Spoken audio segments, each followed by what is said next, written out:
Basi tuombe katika ibada ya misa takatifu, kwa sababu Mungu hafurahii kifo cha mtu mwovu, bali anafurahia toba ya kweli na uongofu wake.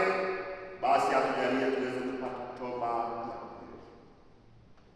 Lakini pia mbali na hilo ambalo ndio kubwa, tuungane kwa namna ya pekee kumwombea mwenzetu huyu ambaye alikuwa anahangaika huko kanisani, ambaye ni mgonjwa, anahangaika. Tumesikia anapiga makelele kwa sababu ya mahangaiko alionayo. Basi katika adhimisho hili la misa takatifu tunalolifanya, tumtolee kwa Bwana wetu Yesu Kristo.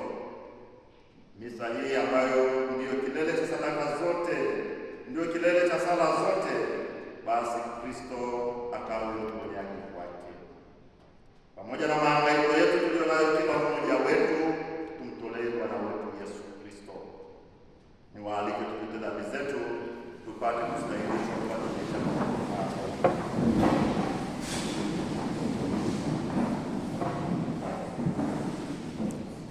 na muungamia Mungu Mwenyezi.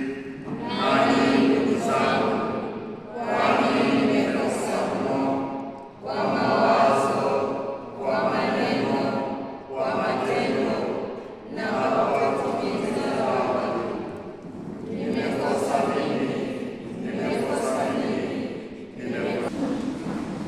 Ee Baba wa milele, uigeuze mioyo yetu ikuelekee, ili sisi kwa kutafuta siku zote kile kitu kimoja cha lazima na kwa kutimiza matendo ya mapendo, tuwe na juhudi ya kukutukuza wewe kwa njia ya Bwana wetu Yesu Kristo mwanao, anayeishi na kutawala nawe katika umoja wa Roho Mtakatifu, Mungu milele na milele.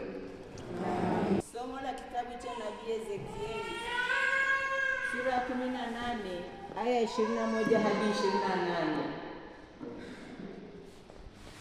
Bwana asema hivi: mtu mbaya akighairi na kuacha dhambi zake zote alizozitenda na kuzishika amri zangu zote na kutenda yaliyo halali na haki, hakika ataishi hata kufa. Dhambi zake zote alizozitenda hazitakumbukwa juu yake hata mojawapo. Katika haki yake aliyoitenda ataishi. Je, mimi ninafurahia kufa kwake mtu mwovu? Asema Bwana Mungu. Si afadhali kwamba aghairi na kuiacha njia yake akaishi? Bali mwenye haki atakapoghairi na kuiacha haki yake na kutenda uovu na kufanya ya machukizo yote kama yale afanyayo mtu mwovu, je, ataishi? Katika matendo yake yote ya haki aliyoyatenda halitakumbukwa hata mojawapo. Katika kosa lile alilolikosa na katika dhambi yake aliyoitenda atakufa. Lakini ninyi mwasema, njia ya Bwana si sawa. Sikilizeni sasa, enyi nyumba ya Israeli. Je, njia yangu siyo iliyo sawa? Njia zenu sizo zisizo sawa? Mwenye haki atakapoghairi na kuiacha haki yake na kutenda uovu, atakufa katika uovu huo. Katika uovu wake alioutenda atakufa.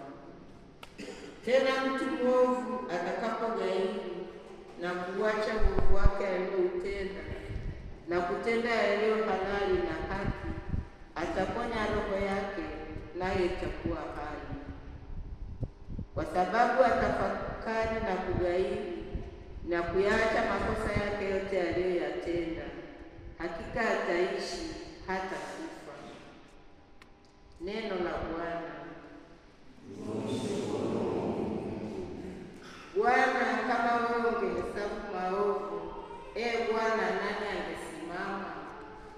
Bwana, kama wewe ungehesabu maovu,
Mmesikia kwamba imenenwa, upende jirani yako na umchukie adui yako.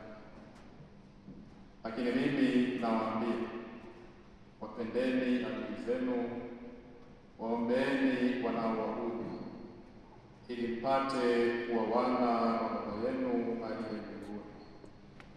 Maana yeye huangazia jua lake waovu na wema, huonyeshea kuwa wenye haki na wasio haki. Maana mkiwapenda wanaowapenda ninyi, mwapata thawabu gani? Hata watoza ushuru, je, nao hawafanyi yayo hayo? Tena mkiwaamkia ndugu zenu tu, mnatenda tendo gani la ziada? Hata watu wa mataifa, je, nao hawafanyi kama hayo? Basi ninyi mtakuwa wakamilifu kama Baba yenu wa mbinguni alivyo mkamilifu. Neno